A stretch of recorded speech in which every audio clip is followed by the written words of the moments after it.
नमस्कार। आज चैत्र शुक्ल प्रतिपदा शके 1946। मी अर्चना केतकर करत आहोत ठाणे वार्ता। ठळक घडामोडी। ठाणे, कल्याण, डोंबिवली अशा विविध ठिकाणी नववर्ष स्वागत यात्रांचं जल्लोषात आयोजन। ठाणे पूर्वेतील चैत्र नवरात्रोत्सवाच्या देवी आगमनाच्या मिरवणुकीत मुख्यमंत्र्यांचाही सहभाग आणि ठाणे वार्ताचं 30व्या वर्षात पदार्पण। या आणि इतर घडामोडी विस्तृतपणे पण काही क्षणातच आमचं फेसबुक पेज तसंच यूट्यूब चॅनल आणि संकेतस्थळाला सबस्क्राइब करायला विसरू नका। आपण पाहत आहात श्री स्थानक वाहिनी, ठाणे जिल्ह्याचं मुख्य व्यासपीठ। ठाणे वार्ता पहा श्री स्थानक वाहिनीवर। आता सकाळी 9:15 पासून रात्री 9:15 पर्यंत ठाणे वार्ता, ठाण्यातील पहिलं दृकश्राव्य माध्यम। ठाणे वार्ता आणि श्री स्थानक वाहिनीचं लाईव्ह स्ट्रीमिंग ठाणेवार्ता.com वरील लाईव्ह स्ट्रीम वर क्लिक करा आणि अगदी मोबाईलवरही ठाणे वार्ता श्री स्थानक वाहिनीचा आनंद लुटा। यासाठी आमचं ॲप डाउनलोड करा। ठाणे वार्ता पहा श्री स्थानक वाहिनीवर। आता सकाळी 9:15 पासून रात्री 9:15 पर्यंत ठाणे वार्ता, ठाण्यातील पहिलं दृकश्राव्य माध्यम। आपण पाहत आहात श्री स्थानक वाहिनी, ठाणे जिल्ह्याचं मुख्य व्यासपीठ। तुम्हाला सगळ्यांना गुढीपाडव्यानिमित्त आणि मराठी नववर्षानिमित्त ठाणे वार्तातर्फे हार्दिक शुभेच्छा। चैत्र शुक्ल प्रतिपदा अर्थात गुढीपाडवा सर्वत्र मोठ्या उत्साहात साजरा करण्यात आला। महाराष्ट्रात गुढीपाडवा 3.5 मुहूर्तांपैकी एक मानला जातो। शालिवाहन शकाचा प्रारंभ याच दिवसापासून झाला। शालिवाहन शक नावाच्या कुंभार समाजाच्या मुलानं याच दिवशी मातीचे सैनिक बनवून त्यावर पाणी शिंपडलं आणि त्यांना सजीव केलं। याच सैनिकांच्या मदतीने त्याने शत्रूंशी सामना केला। या विजयाप्रित्यर्थ शालिवाहन शकाचा प्रारंभ झाला। गुढीपाडव्याच्याच दिवशी श्रीरामचंद्रांनी वालीच्या त्रासातून दक्षिणेच्या प्रजेला मुक्त केलं होतं। वालीच्या त्रासातून मुक्त झालेल्या प्रजेने घरोघरी उत्सव साजरा करत गुढ्या उभारल्या होत्या। आजही महाराष्ट्रात घराच्या अंगणात गुढ्या उभारण्याची प्रथा प्रचलित आहे। त्यामुळे या दिवसाला गुढीपाडवा हे नाव मिळालं। घराच्या अंगणात उभारलेली ही गुढी विजयाचा संदेश देते। गुढी म्हणजेच विजय पताका। या दिवशी कडुनिंबाची पानं चावून खाल्ली जातात किंवा जेवताना कडुनिंबाचं चूर्ण करून त्यात काळी मिरी, मीठ, हिंग, जिरे आणि ओवा हे पदार्थ मिसळून खाण्याची ही पद्धत आहे। नव संवत्सराचा प्रारंभ भारतात चैत्र शुक्ल प्रतिपदेपासून होतो। नव्या वर्षाचा हा पहिला दिवस असल्याने तो अतिशय पवित्र आणि महत्त्वाचा मानला जातो।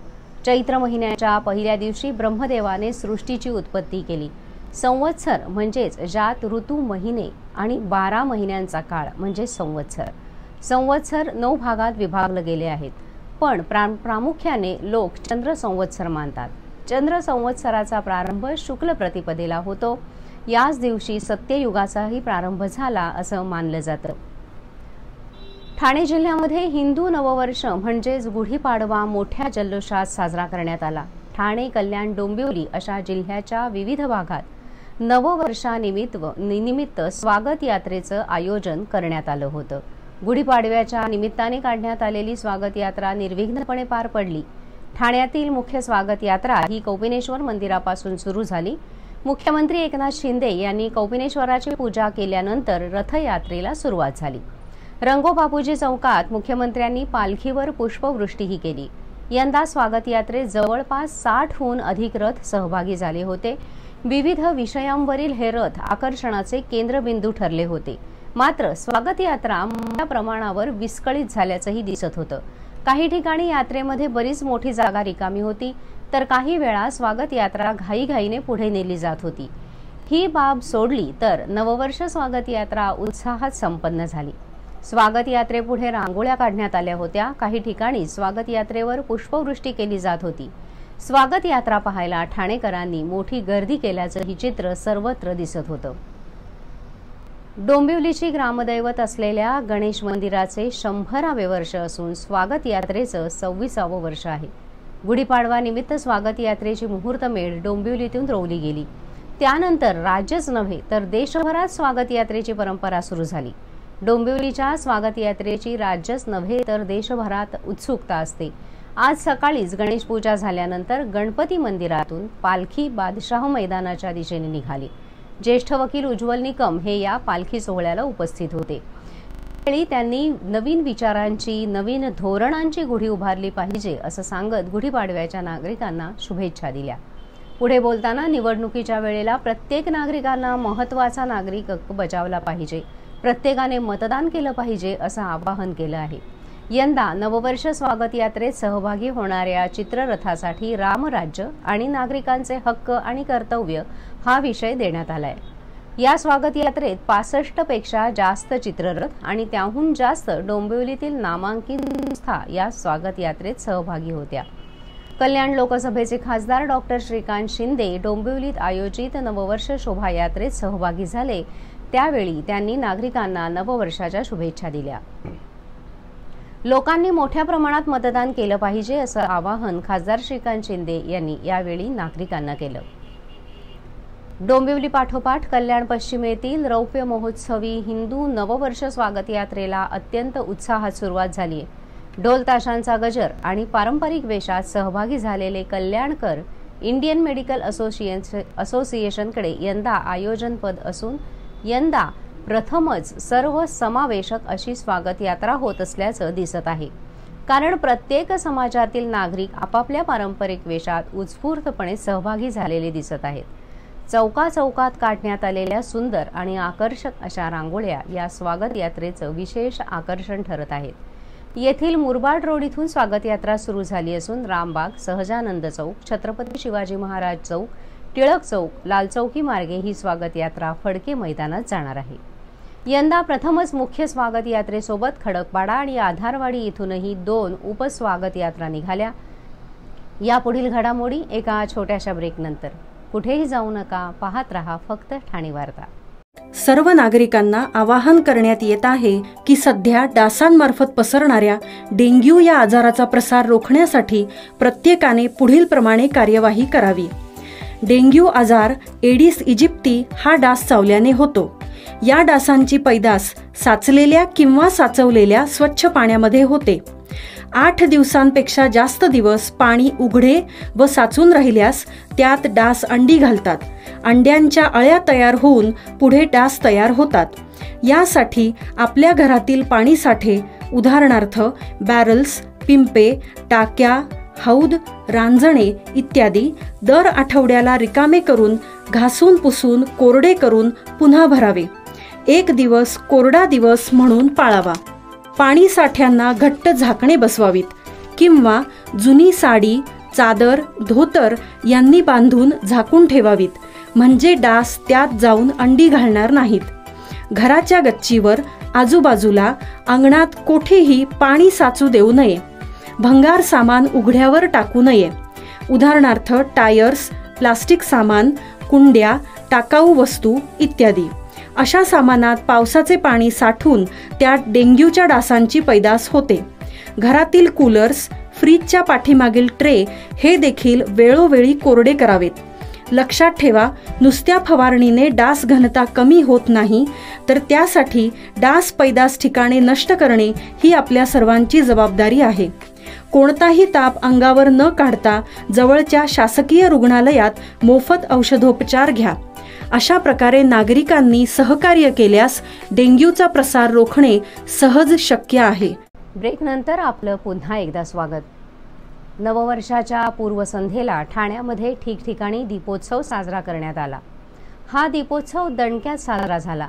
ठाण्यातील कोपिनेश्वर मंदिर, कचराळी तलाव अशा विविध ठिकाणी हा दीपोत्सव आणि फटाक्यांची नयनरम्य आतिषबाजी करण्यात आली. कोपिनेश्वर मंदिरात धार्मिक पठण तसेच राष्ट्र सेविका समितीतर्फे शिवमहिम्न आणि रुद्राचं पठण करण्यात आलं. मंत्राचे सामर्थ्य आणि त्याची सकारात्मकता हा एक अनुभूतीचा भाग असून पवित्र वातावरणाची अनुभूती मिळावी म्हणून या पठणाचं आयोजन करण्यात आलं होतं. कोपिनेश्वर मंदिराबरोबरच कचराळी तलाव इथेही दीपोत्सव जोरदार आणि जल्लोषात साजरा करण्यात आला. कचराळी तलावाच्या सभोवताली सर्वत्र पणत्या लावून हा दीपोत्सव साजरा करण्यात आला. या दीपोत्सवामुळे कचराळी तलाव परिसराचं वातावरण नयनरम्य झालं होतं. त्यानंतर काही काळ फटाक्यांची आतिषबाजीही करण्यात आली. यावेळी आकाशात नयनरम्य रंगाची उधळणही झाल्याचं दिसत होतं. कचराळी तलावावर सुमधुर गीतांचा कार्यक्रम आयोजित करण्यात आला होता. दीपोत्सवासाठी जमलेल्या ठाणेकरांच्या मनोरंजनासाठी या कार्यक्रमाचं आयोजन करण्यात आलं होतं. युवक युवती तसेच महिला वर्ग पारंपरिक पेहराव करून या सोहळ्यात सहभागी झाले होते. ठाणे पूर्वच्या श्री अंबे माता चैत्र नवरात्रोत्सव आगमन मिरवणुकीत मुख्यमंत्री एकनाथ शिंदेही सपत्नी सहभागी झाले होते. धर्मवीर आनंद दिघे प्रतिष्ठान आयोजित श्री अंबेमा चैत्र नवरात्रोत्सवानिमित्त ठाण्यात देवीच्या भव्य आगमन मिरवणूक काढण्यात आली. या मिरवणुकीत मुख्यमंत्री एकनाथ शिंदे यांनीही सहभागी होत नागरिकांशी संवाद साधला. तसंच या निमित्ताने त्यांनी देवीचा रथही ओढला. दरवर्षीप्रमाणे यंदाही मोठ्या उत्साहात आणि आनंदात चैत्र नवरात्रोत्सवाच्या पूर्वसंध्येला देवीचे उत्साहात आणि आनंदात आगमन झाले. यावेळी टाळ मृदुंग घेतलेले वारकरी, कोळी नृत्यावर ताल धरणारे कोळी बांधव, भरतनाट्यम सादर करणाऱ्या मुलींचा चमू, लेझिम, दाक्षिणात्य वाद्य वाजवणारे कलावंत, कथकली नृत्य सादर करणारे कलाकार, पारंपरिक काठ्या, तलवारी, दानपट्टे याद्वारे चित्तथरारक प्रात्यक्षिक सादर करणारे तरुण तरुणी, मोठमोठे मुखवटे धारण केलेल्या मूर्ती, पंजाबी, राजस्थानी, मारवाडी नृत्य सादर करणारे कलाकार असे नानाविध प्रकारचे कलावंत यंदा या आगमन मिरवणुकीचे आकर्षण वाढवण्यासाठी यात सहभागी झाले होते. या सगळ्यांचा उत्साह वाढवून त्यांच्या कलेला दाद देत शिंदे यांनी या कलाकारांसोबत छायाचित्र काढली. जनतेतील मुख्यमंत्री ही ओळख कायम ठेवत मुख्यमंत्री एकनाथ शिंदे यांनी सुरक्षा आणि प्रोटोकॉलची तमा न बाळगता या स्वागत मिरवणुकीत सहभाग घेतला. यावेळी ज्येष्ठांसोबत हितगुज केले तर तरुणाईसोबत मनोसोक्त सेल्फी देखील घेतल्या. तर लहान मुलांबरोबर हस्तांतरण करत या मिरवणुकीत त्यांचाही उत्साह मुख्यमंत्र्यांनी वाढवला. चैत्र नवरात्रोत्सवाच्या पूर्वसंध्येला वाजत गाजत देवी मिरवणूक काढून देवीला मंडपात आणलं गेलं. त्यानंतर मुख्यमंत्र्यांच्या पत्नी लता शिंदे आणि त्यांची सून वृषाली शिंदे यांनी देवीचे विधीपूर्वक पूजन केले. चैत्र शुद्ध प्रतिपदेच्या शुभमुहूर्तावर मुख्यमंत्र्यांच्या हस्ते देवीचं पूजन करून तिची विधिवत प्राणप्रतिष्ठा करण्यात आली. ठाणे पूर्वेकडील तुकाराम मैदानात या जय अंबे मा चैत्र नवरात्रोत्सवाचं आयोजन करण्यात आलं असून पुढील 9 दिवस इथे अनेक सांगीतिक आणि सांस्कृतिक कार्यक्रमांचंही आयोजन करण्यात आलं आहे. ठाणे वार्ताचा आज 29वा वर्धापन दिन. 1 एप्रिल 1995 रोजी गुढीपाडव्याच्या शुभमुहूर्तावर ठाणे वार्ता सुरू करण्यात आल्या. गेली 29 वर्षे दृकश्राव्य माध्यमाद्वारे एखादं व्रत घेतल्याप्रमाणे अविरतपणे सुरू असणारी ठाण्यातील ठाणे वार्ता ही एकमेव वृत्तवाहिनी आहे. ठाणे वार्ताने अनेक उपक्रम प्रथमतः करण्याचा मान मिळवला आहे.